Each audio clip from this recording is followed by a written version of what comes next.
Hi, and welcome to Recovery His Way. I'm Stuart Whiting. We're here on the campus of His Way in Huntsville, Alabama, sitting down once again with our director, Tom. Tom, good to see you. Good to see you. We're going to continue again with another step in the 12 steps that came to us through the AA movement. And why don't you give us a little recap of where we've been so far? Right. Well, the first step is admitting. So this whole thing begins with our admission, our confession, and that type of thing. So that's kind of step one, is admitting this powerlessness and life's unmanageability. And then really the next step moves me toward hope. It moves me toward embracing a better idea and beginning to look forward to some things. And it's really kind of the faith step, coming to believe that a power greater than myself can restore me to sanity. And so it's kind of a believing step, kind of a moving towards some level of faith and hope that, I'm not in despair. I have something I'm moving toward. Last week, you brought up the story of the Prodigal Son, which seems to really, a biblical story that really captures these opening steps so well, where, the son realizes I'm in a desperate situation. Right. I have no power over here. And that there is, though, maybe some hope, something I can latch onto and turn towards. Right. And like we talked about last week, and I think this is key to this next third step, is that hope ultimately rests in the nature of the Father. Right. It's not just, the son's kind of operating from a, come to my senses, realize that my situation's terrible. I would even be better off as a hired servant, back home kind of thing. But that's not the nature of the Father. We saw in the story that, the Father runs, meets him, welcomes him, clothes him with all the sonship regalia, and restores him to his rightful place as a son, well beyond what he deserves based on his behavior. But it's the nature of the Father to be that way, which really ties in to this third step, which is the step says, made a decision to turn our will and our lives over to the care of God as we understood him.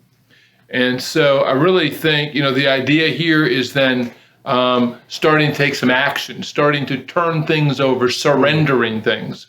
Because the first part is kind of is surrendering more to just the torment of life. I've run out of myself. The world's beat me down. My life's not working. Surrendering to that, admitting to that. Right. But now I'm surrendering. I've come to believe in a power greater than myself. And so now I'm deciding to surrender myself to that authority, that power, their ability. And so it's interesting to think about what, at each step, what would it mean to not continue? So if you come to realize that I'm in this desperate, hopeless, I have no power, but you don't believe there's a higher power, there's some way out, well, that just leads into a really terrible despair and just that lack of hope, which I believe a lot of people in our world are in that situation. Kind of a product of existentialism, right? Correct. There is no meaning. There is, or maybe you go all the way to some sort of nihilistic view, and I think people who've lost their way with that kind of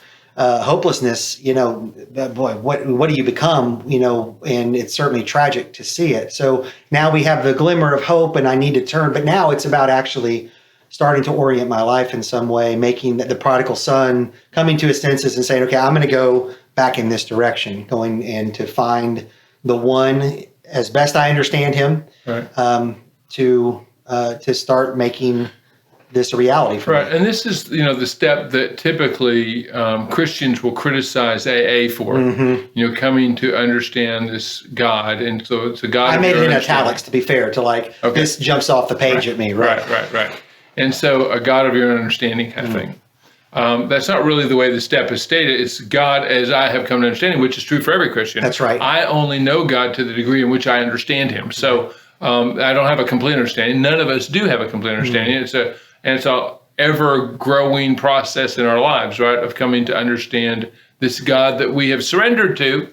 But our surrender, and I think this is important in this step, I make a decision to turn my will and my life over to care of God. I haven't actually surrendered it yet. I'm just deciding that that's what I want to do. It's kind of like deciding to get engaged. It's not like I'm married yet. Yeah. I'm just deciding that I know who I want to marry and I want to pursue this relationship with.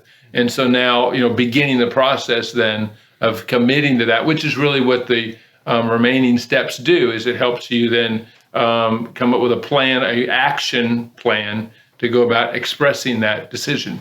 Yeah, and I appreciate that you point out that the step is not intended to say go create whatever version of God you want. It's not. It's just God. It's actually very hopeful. God is going to meet you where you are. You start to orient and trying to seek Him. That's the message of the Bible at its core, is those who seek will find. Right. And you don't even know exactly what you're seeking, but you're starting that process. And you mentioned a couple weeks ago that there aren't many stories in the Bible of where people are coming to God with understanding and coming to Jesus with much more than I'm hungry or I need something fixed. And and we know from Jesus' own ministry and his teaching, he's about something much more than that, but not excluding that. But yes, we're gonna heal your paralysis, but what I really care about is giving you forgiveness, or we're going to feed you. What I really want to do is see you come into a relationship with God. And so it's all the extra things that we learn as part of this process. I had a chance this morning in class. We were talking about how recovery is a process, and it's not a magic pill, and which is a bit of a double entendre for us because we certainly have guys that have taken magic pills in their life. And where's that gotten you? It's just something that's going to be a journey and tough, and it's going to be ups and downs. And yet there's still an understanding that this is the road I need to be on. And really, as we walk through the steps, kind of the focus of what we're doing here at His Way is teaching a perspective, a biblical perspective of this God that you're trying to come to understand. Mm-hmm. And so it's an ongoing process, as you said, in which we're growing to understand it. And to the degree by which we understand Him, our ability to surrender, our ability to turn things over is directly related to that. I mean, the story of the disciples in the boat in the sea, we talked about, Jesus having Peter walk on water and pull him out of the water and stuff. But the other story where they're on the sea and Jesus asleep in the boat, and the disciples are despairing of their own lives, thinking they're going to die in this boat. And Jesus seems to express no interest in their current circumstance because he's napping. I mean, he has apparently no interest. Obviously, Jesus doesn't care about me. He's not interested in he set me on this trip in the first place. And then he's left me for dead in this particular situation. And so they obviously wake Jesus up. They implore him to do something about this situation. And of course, he just kind of probably was sleep in his eyes. Goes, all right, wind, shut up, and immediately calms down. Then they're shocked at what Jesus has done. And I think that's the case for a lot of us, is that even if Jesus is in our boat, in a sense, he's in our lives, we don't really know who he is. And so we're only trusting him to the degree by which we know. In many cases, we may not wake him up in our lives. It's like, well, I'm going through things, but I don't want to bother Jesus with this. And so we don't ever turn to him in the first place.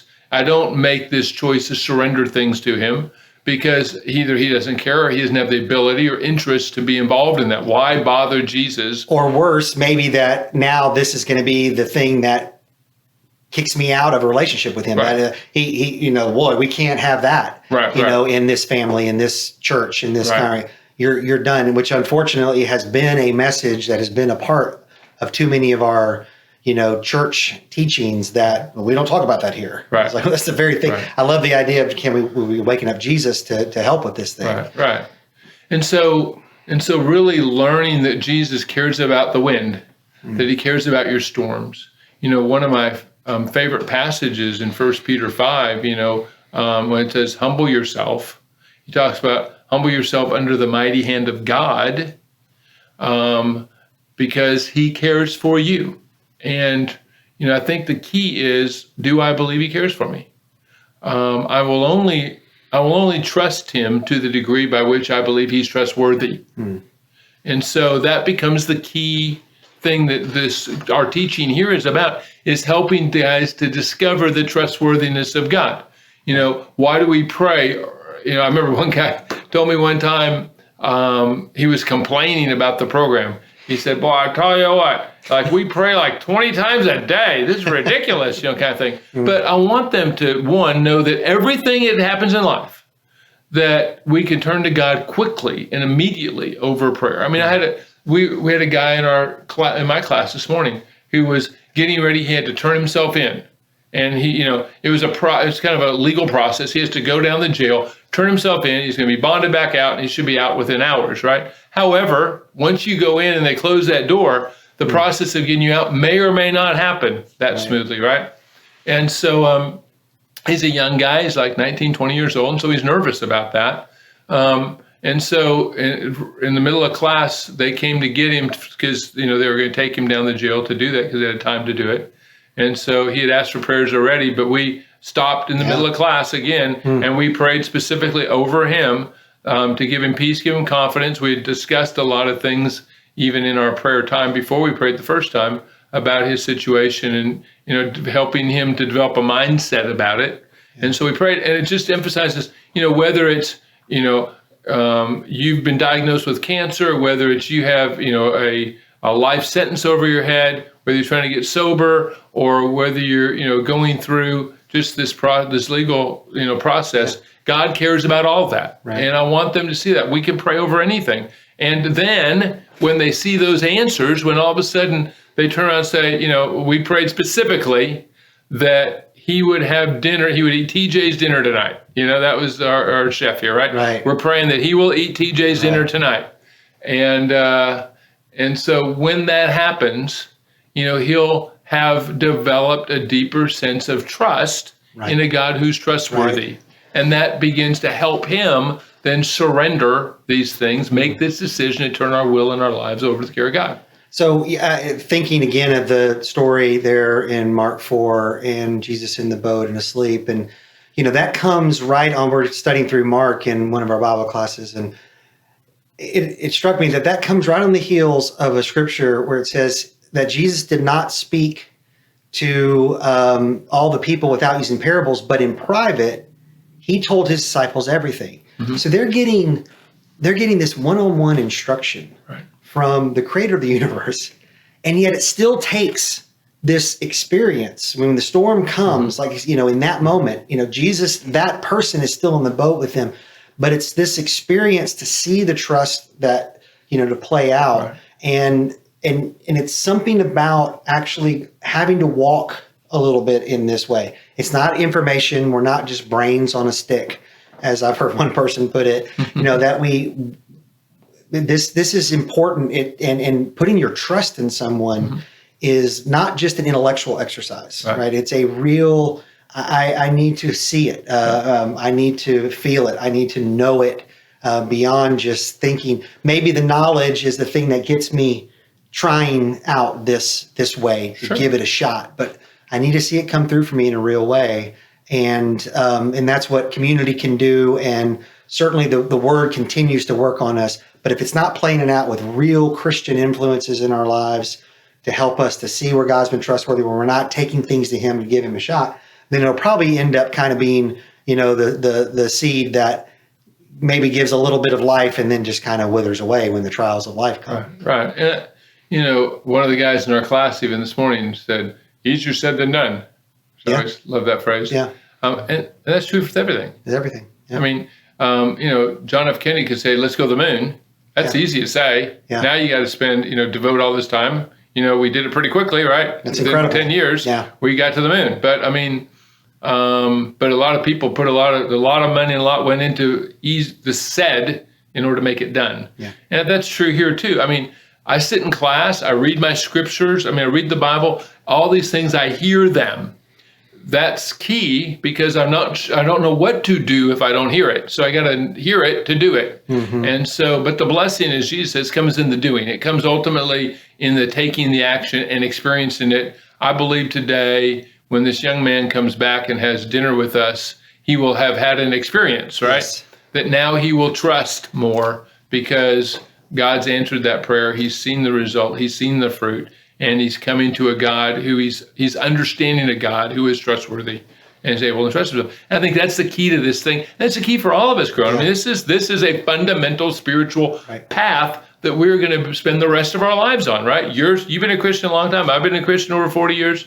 And I'm still coming to understand God, right? And as I do, I'm beginning to trust him more. And, it's both an intellectual as well as just the experiential part of the process. I mean, the reality is you and I are going to have to come to a point that we're going to face death, and we're going to physically have to, how much trust do I have in that moment where I need to say, okay, I believe more in where I'm going than where I've been, and I got to trust God. Yeah.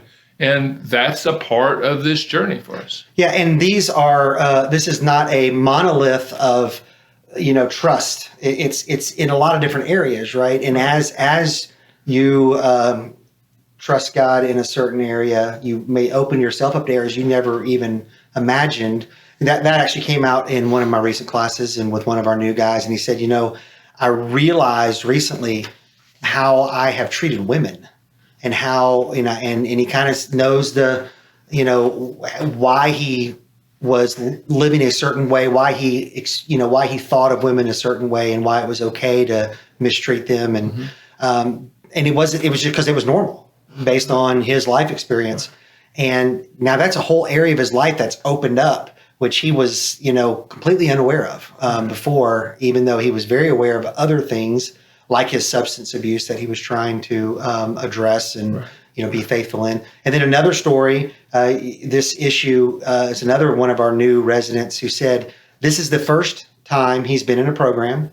It's the first he's learning about what this journey of recovery might be, and also anything about Jesus, anything about the Bible. Right. It's all new. But what really stuck with me is he realized now that there are some people he can trust, which he said, it's very hard for me as an addict to do that because I always think someone has an angle. I always expect they're just going to want more money from me, or what are they doing for me? What do they want from me?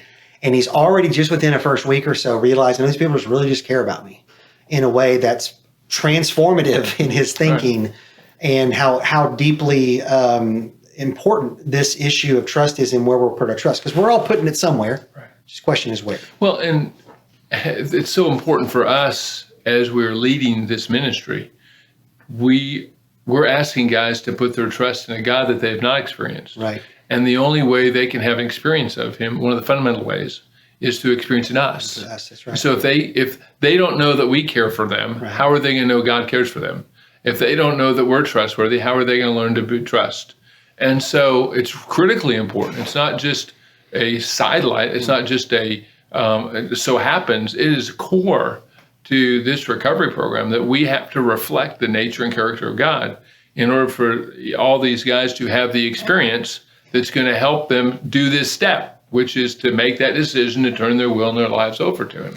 Yeah, because even at this point, if you will, in the steps, if a guy that's in our program, we can generally really help with a lot of good things in their life, right? With helping them find a job and have some stability and start having maybe better conversations and relationships within their family and their education. We're doing a lot more there.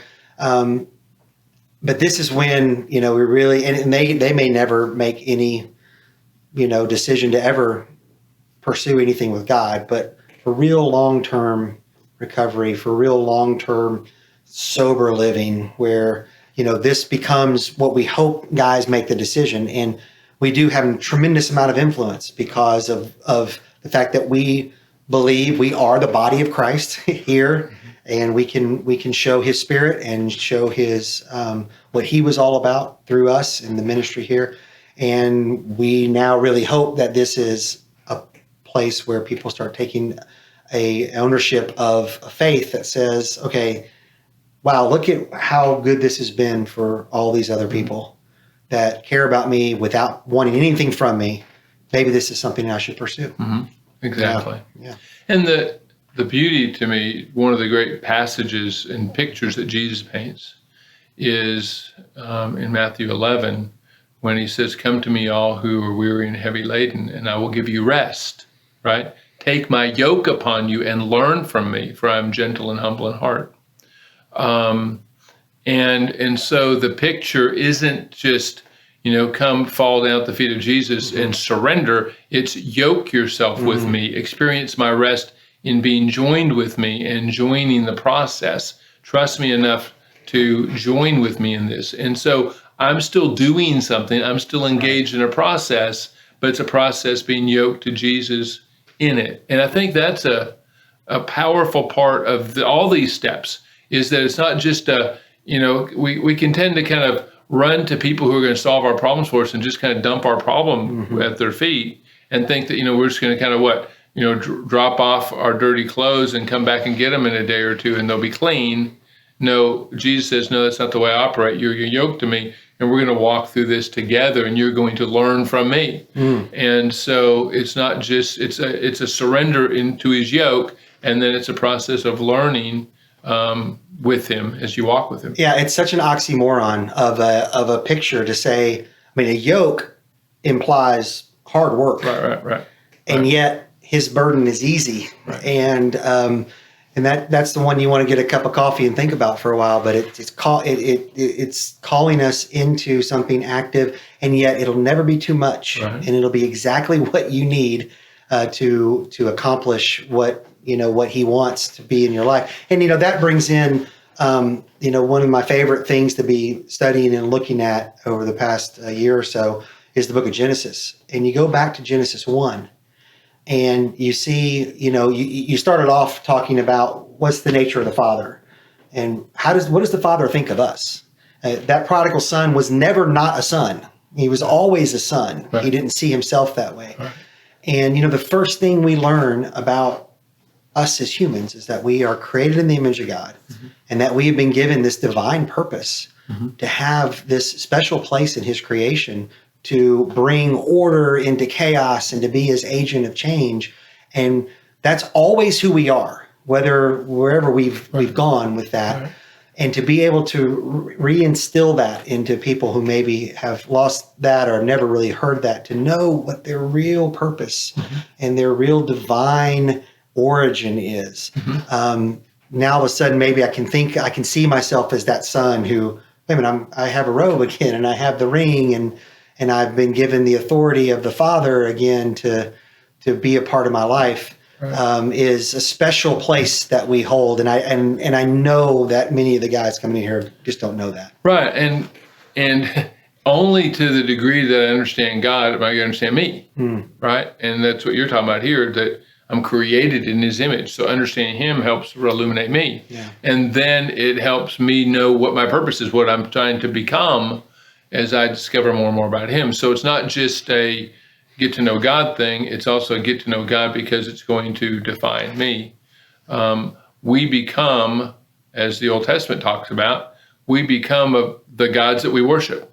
And so, that's what the prophet spoke against idolatry. Right. Are you wood? Are you gold? Why are you making images? Because that's not who you are. Right. And yet you become, if you entrust yourself to wood and stuff, you will become wooden-like. Yep. You will become gold-like. You will become inanimate and not animated because of the view you have of your God. Yep. So, understanding who God is key to what we become. I'm curious. This is going back to the AA part of this. When people are working the steps, how does that look practically? Are there suggested, activities that go with what would be doing, during this week-long period or whatever? That's just educating me a little bit on how does it actually play out when once you've learned the principle. Right. I think there are a lot of exercises. There's a lot of, AA has a lot of obviously books and workbooks and stuff that people use.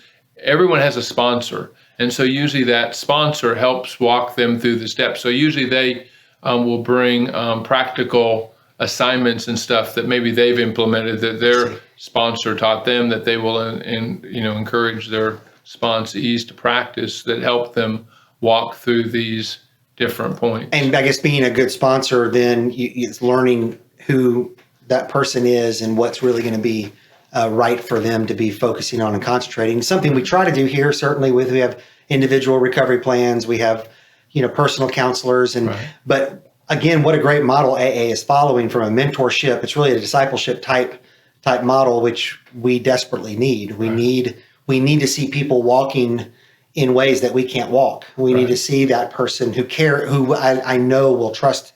I can trust that cares about me and wants to see me succeed. Another thing we talked about was a really good class this morning because of the nature of the topic we had, and just talking about, can you trust someone else? And it's hard at the beginning, but everyone kind of recognizes that it's something that we desperately need. And then we had to unfortunately have a house meeting for a guy who over the weekend made some decisions that's going to take him out of the program for a time. And, he still, I think, felt that he was loved, and yes, there are consequences to something that happened, but that this is still a people I can trust. And he said it in his statement that this is a place that feels like family. And, it's actually not necessarily a bad thing to have some discipline and have some consequences because it's in the framework of love and trust, which is critical. And I think that's important. When we go through the process, the unfortunate process of having dismissed somebody because their choices, doing it respectfully, doing it with dignity, doing it with love, doing it again in prayer, all communicates. In some of the most intimate moments with a resident are those moments. I remember, I guess the way that resonates to me too is I remember with my kids, raising my kids, I didn't discipline my kids a lot. I didn't want to be yelling at them all the time, mad all the time, spanking them all the time, kind of stuff. And so I would kind of tolerate, and then at some point have to get to the point where we're saying we got to draw a line here, right? Yeah. I always found that in those moments where you drew the line, that the moments right after that were some of the most intimate moments I ever had with my kids. They seem to kind of cuddle up to you. They seem to feel assured. They seem to be almost more intimate with you because they sensed your discipline, and in that discipline, your love. That build trust. Yeah. And so, I think it's even important in even parenting to work through these processes. Well, very good. Looking forward to continue through these steps. I always enjoy the discussion, and it gives me a lot to think about. So we'll just press on. And we thank you for joining us today. And if you have any questions about His Way, we invite you to visit our website at hiswaye.org.